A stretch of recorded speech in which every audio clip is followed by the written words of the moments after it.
We're kicking off Fitness Fridays at the Talisman Center. It's part of a 6-week series.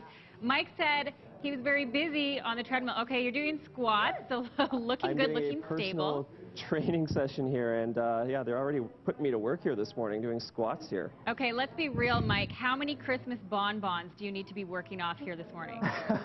I need to work off plenty. You know that for me, candy is one of the major food groups. So Absolutely. This is where I need to be right now. Mike is the candy king, so get squatting there, Mike. I am, and you know what? A lot of people are starting the new year off here. They're exercising, they're getting fit, but you know what? Not only do you want to exercise, the recovery formula is also really important, putting stuff back into your body after you're done working out. And so Kelly Drieger, one of the registered dietitians, is joining us this morning and talking about this recovery formula. Explain what the formula is. Well, the formula, a lot of times you want to look at during a workout what you're using and what you're losing. And it's going to depend on how long that workout is, how intense it is, who you are, so if you're an athlete or a recreational athlete, temperature, like there's a lot of factors that go into it, and a lot of times people don't necessarily put back what they're using. So it's trying to be more specific with that so you can reach your goals. Now you're saying too, some people get frustrated because, you know, they're working out, they have their personal goals and they're not reaching it, and part of that's because they're putting the wrong things back into the body once they're done working out. Yeah, and that can be a factor. So for an example, if you come to the gym and do a 30-minute workout and it's a moderate intensity, and then you go and have a recovery drink or a recovery formula that's actually more than you used, you're kind of negating what you just did. So we were talking about some of those high-calorie smoothies and things like that. You maybe shouldn't be having that afterwards. Yeah, you're not necessarily using all that energy up, so you don't necessarily need to put it back in. So today we'll talk about, you know, what makes up your recovery formula, what are the key nutrients, and then when is it going to be applicable to have some of those. And it's a lot more than just water. Obviously we know when you're working out you need to drink a lot of water, but there's more to it than that. Yeah, so what you're using a lot of times for moderate to intense activities would be carbohydrate. And so if the duration gets longer, you want to put that back in so your muscles can recover faster. You know, it's big business. You see all these products out on the market saying, you know, these are recovery drinks and all that. Do you need these? Can you make these things at home? Definitely, and a lot of it's convenient factors, you know, so you have a drink, everything that you need is in one bottle, so it's convenient. Can you make it yourself? Yeah, you just need to know what's in it. You just got to know. Yeah. You just got to know. And so Kelly this morning is going to be joining us throughout the morning. We're going to talk about specific activities like yoga and weight training and what you need to put back into your body, Jill, after those specific exercises. Thanks very much, Mike. And Kelly is a picture of perfection. That girl is ripped. She knows what she's talking about, and she'll be with us all morning long, live from the Talisman Center. And Fitness Fridays at the Talisman Center. He is not stuck in traffic, but he is on the bike, and next to some very inspiring athletes, Mike. No doubt. We're really kicking things up a notch here. We were talking about weight loss earlier. Now we're looking at more of the professional athletes and people who, they love their exercise. And yeah, Kelly Stanford here, you are actually training for your second Ironman. That's going to take a special person to an Ironman. Yeah, it certainly does. It's one of those things that you kind of get hooked for life, and I'm hoping that this has been two in basically 1 year, because I did Ironman Canada back in August, and now it's Ironman Texas coming up in May, so it's a constant training all year round. Now, Kathy, I know there's a lot to an Ironman. You can't just jump into this, and you actually have been coming to the Talisman Center for your training here.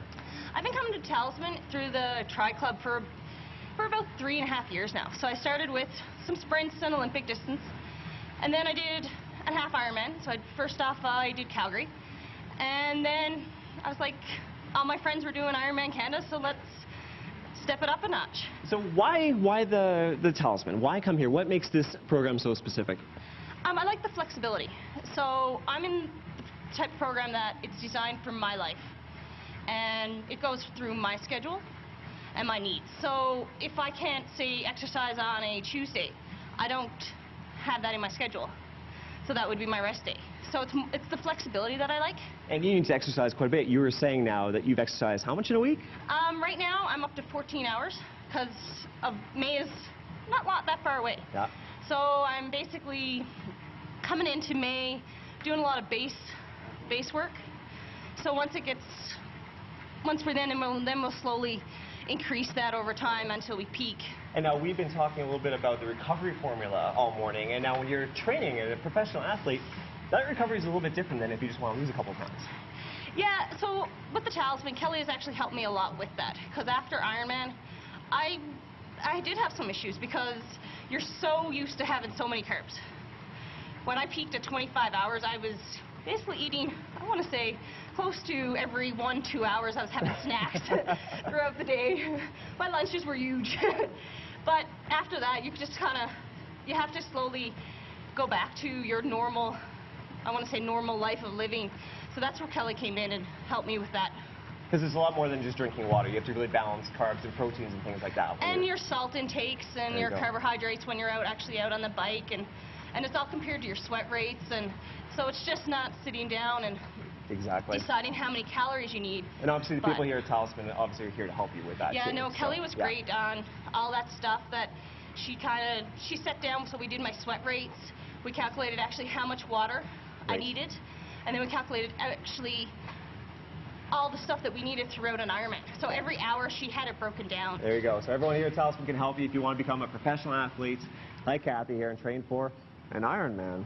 Wow, I am inspired there, Mike. Thanks very much from the Talisman Center. Mike Yanni filling in live on location at the Talisman this morning, and it is the first in our 6-week series, the Fitness Friday series we're talking about, and you are getting fit doing some yoga, Mike.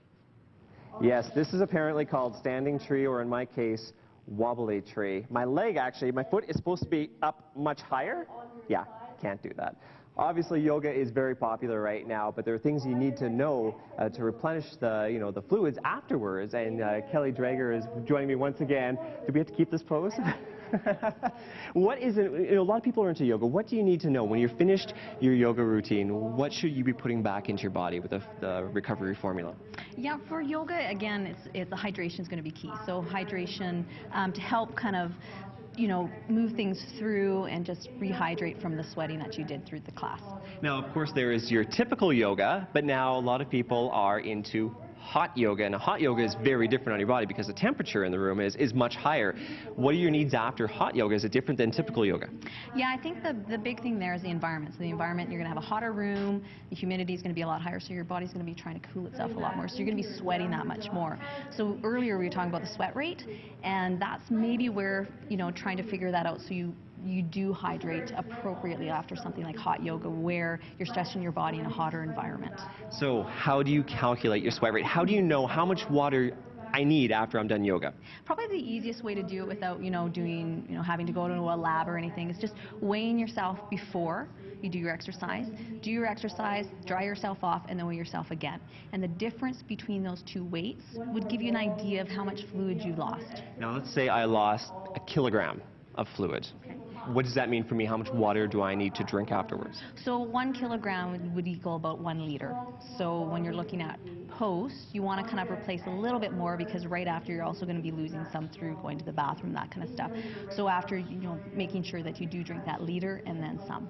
Okay, so basically 1 kilogram is about 2.2 liters, you were saying? 2.2 pounds. Pounds, sorry. Yeah. Okay. 1 liter is equal to 1 kilogram, roughly, yeah. There we go. So hydration, very important. Do we need snacks or anything like that afterwards, or is this once again just fluids only? Yeah, and looking at the intensity, and that's going to dictate what you had before or what your goals are, and maybe just following your regular routine of meals and snacks throughout the day for something that an intensity level of yoga.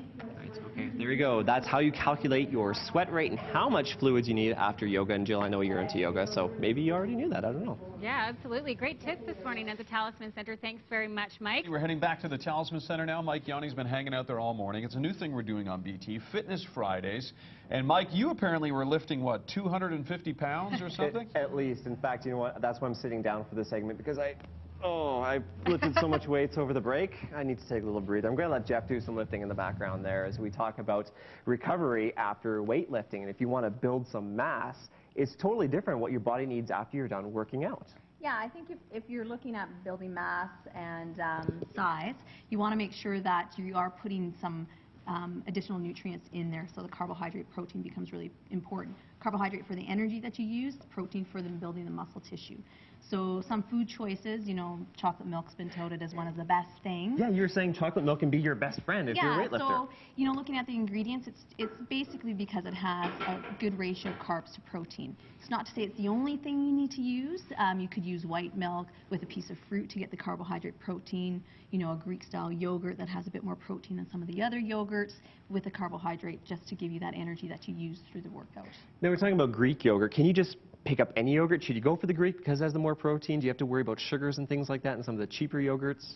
Yeah, so when you're looking again for the recovery formula for this particular exercise, you do want those carbohydrates, you do want that sugar. So that would be covered by some of the yogurts, but some of them, when you look at the labels, the protein content would be 2 to 4 grams. And the amount of protein is important, so you want something that has a little bit more, so that's where the Greek-style yogurts are providing a bit more of the protein for those needs. How soon after you're done eating or working out do you need to actually replenish and get that fuel back into you? Well, in the context of trying to put on mass or weight gain, the sooner the better, just so you can restore those energy needs and the protein faster, so you can actually start building that tissue. Okay, so there you go. So chocolate milk apparently could be your best friend if you were a weightlifter. Who would have thought? I love chocolate milk.